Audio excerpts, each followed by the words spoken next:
Qual a melhor maneira de resolver um algoritmo? Você sabe?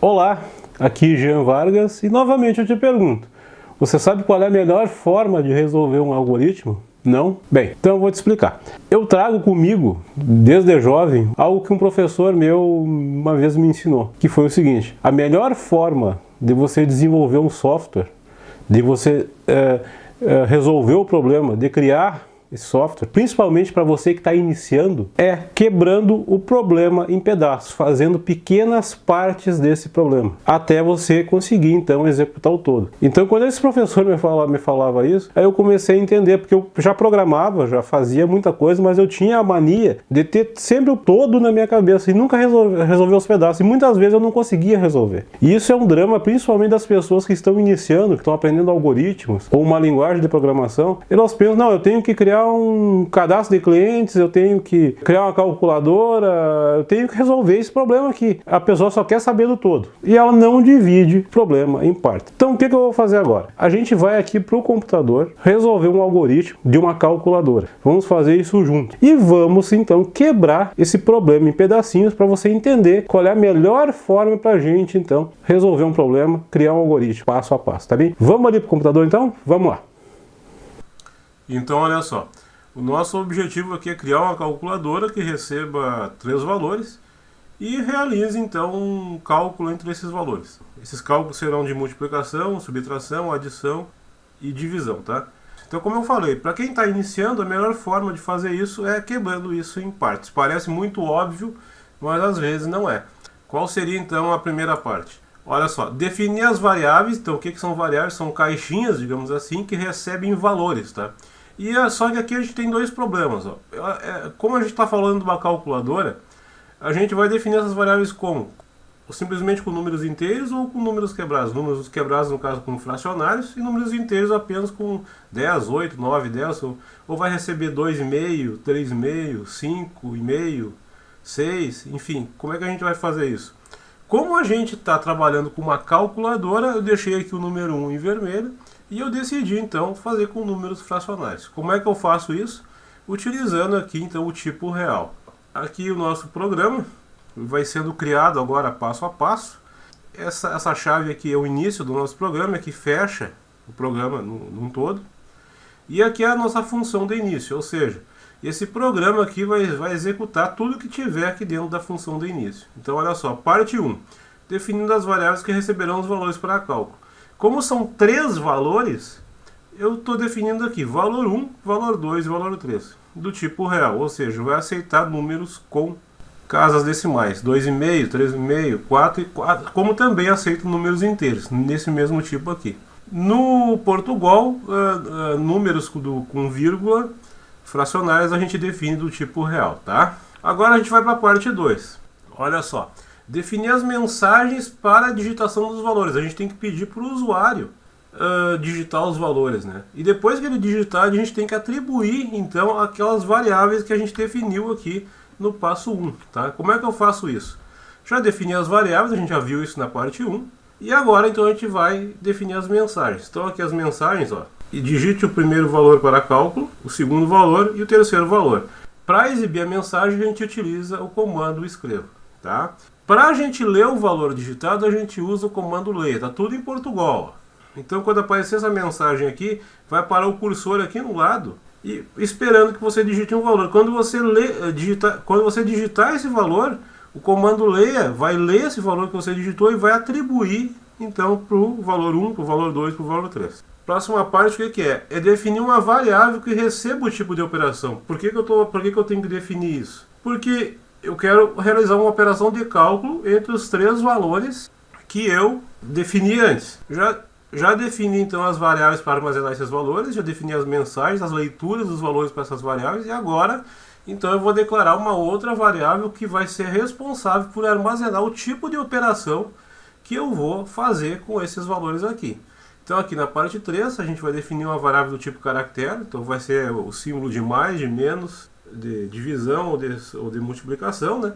E quem vai receber esse valor vai ser essa variável chamada operação. Na parte 4, a gente então vai definir a mesma coisa que a gente fez aqui na parte 2, né? A gente vai definir uma mensagem aqui para o usuário digitar o tipo de cálculo que ele quer, né? Que ele quer fazer. E a gente vai ler então essa operação aqui, tá? Quando o usuário digitar aqui o valor, ele vai ler esse valor e vai atribuir então para a variável operação aqui. Agora na parte 5, olha só, a gente tem que realizar um processo de seleção, ou seja, o usuário digitou os 3 valores, digitou o tipo de operação e agora, com base nesses três valores, nesse tipo de operação, ele tem que fazer o cálculo, né? Se é subtração, adição, multiplicação ou divisão. Como é que a gente faz isso? Utilizando aqui essa estrutura aqui de decisão, que é a estrutura escolha em Portugal. Caso a operação seja de mais, ele vai fazer o cálculo aqui. Caso seja de menos aqui, caso seja de divisão, ele vai fazer esse cálculo aqui. Se não for nenhum dos 3, então ele faz a multiplicação aqui embaixo. Pode ver que eu coloquei o erro aqui, ó. Por que eu coloquei o erro aqui? Porque eu disse aqui no meu passo anterior que eu tenho que realizar o cálculo baseado no tipo de operação selecionado. Só que se a gente voltar aqui, ó, isso aqui está indicando que é um erro. Por quê? Porque eu estou realizando um cálculo, mas eu não estou dizendo aonde esse cálculo está sendo armazenado.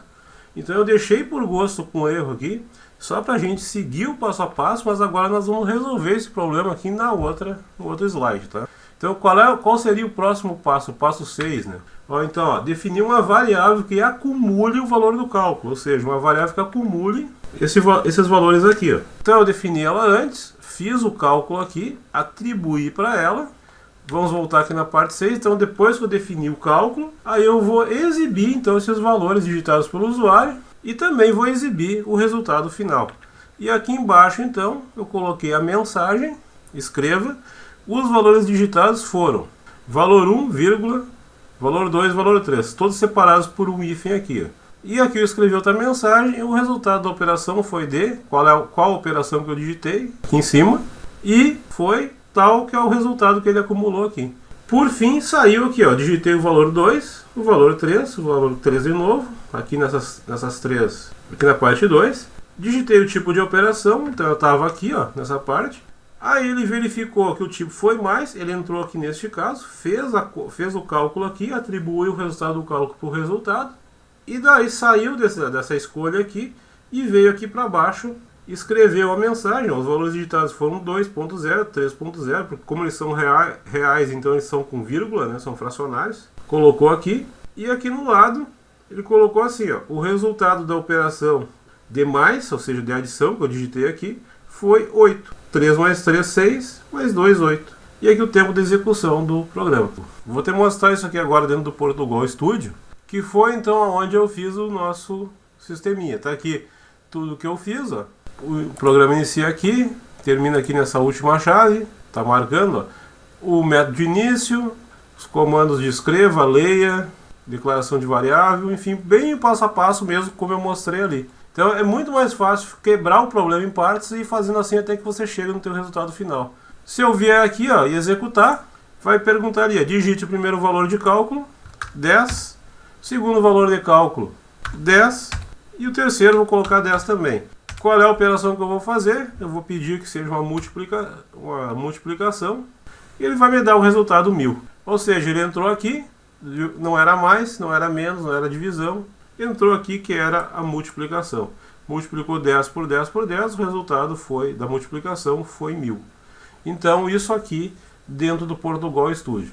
E agora, para completar o nosso estudo, eu vou mostrar aqui lado a lado esse programa convertido então para a linguagem Java, aqui dentro do Eclipse. Coloquei então aqui o Eclipse lado a lado do Portugal Studio, calculadora, só que aqui eu estou em Portugal e aqui eu estou usando Java, e tudo aquilo que eu aprendi aqui usando Portugal, eu vou reutilizar esse aprendizado aqui dentro do Java. É claro que o comando escreva no Java é, por exemplo, o systemout.println, que vai exibir a mensagem. O comando leia não é simplesmente um comando como systemout, né? Ele é feito de outra forma, usando essa classe aqui chamada scanner, onde dessa forma que eu declarei ela aqui, ela está lendo o que eu vou digitar no meu teclado. Então tudo que eu digitar via teclado do meu sistema, a passagem de valor para as minhas variáveis vai ser feito dessa forma aqui. As minhas variáveis estão aqui em cima. O real do Portugal no Java é o float. O caractere da operação aqui no Java é o share.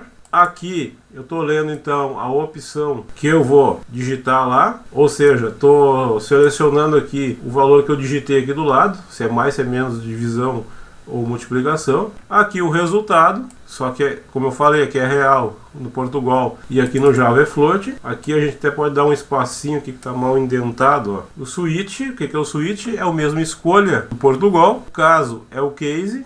Verifica aqui se é mais, se é menos, se é divisão. Se não for nenhum deles, ele entra no default. O default seria o caso contrário aqui, Portugal. Por fim, aqui eu tenho as mensagens. Só que aqui, em vez de eu usar vírgula, que nem eu usei aqui no Portugal para juntar os valores, eu estou usando mais aqui para concatenar os três valores. Vou executar aqui no Portugal. Olha aqui, eu digito o primeiro valor para cálculo. Vou executar aqui no Eclipse. 10. Terceiro valor, 10. Digite o tipo de operação. Vou digitar aqui mais, ele fez o cálculo, somou, exibiu os valores, diz que o resultado final foi 30. Vou digitar um mais aqui, mesma coisa, os valores digitados foram 10, 10 e 10. O resultado da operação foi 30. Bem, o objetivo aqui era mostrar para você que quando você aprende Portugal, desenvolve o teu algoritmo por partes, você vai então conseguir resolver o teu problema, né, o teu código de uma forma muito mais fácil, passo a passo. E você aprendendo bastante Portugal, quando você for migrar, vai começar a programar realmente numa linguagem tipo Java, tudo aquilo que você aprendeu no Portugal vai ser reaproveitado aqui. É claro que com as premissas da linguagem que você estiver aplicando Portugal. Aqui eu usei Java, se fosse C# seria um pouquinho diferente, se fosse Delphi seria um pouco diferente, enfim, seria isso. Então, fica a dica aqui de que você tem então que resolver os seus algoritmos passo a passo, parte por parte, que vai ficar muito mais fácil, principalmente para você que está iniciando. E como eu disse anteriormente, até mesmo pessoas que já têm uma determinada experiência fazem isso. Claro que geralmente com códigos mais complexos, não é só uma calculadora, mas o pessoal faz passo a passo porque fica muito mais fácil então de resolver o problema, tá bom?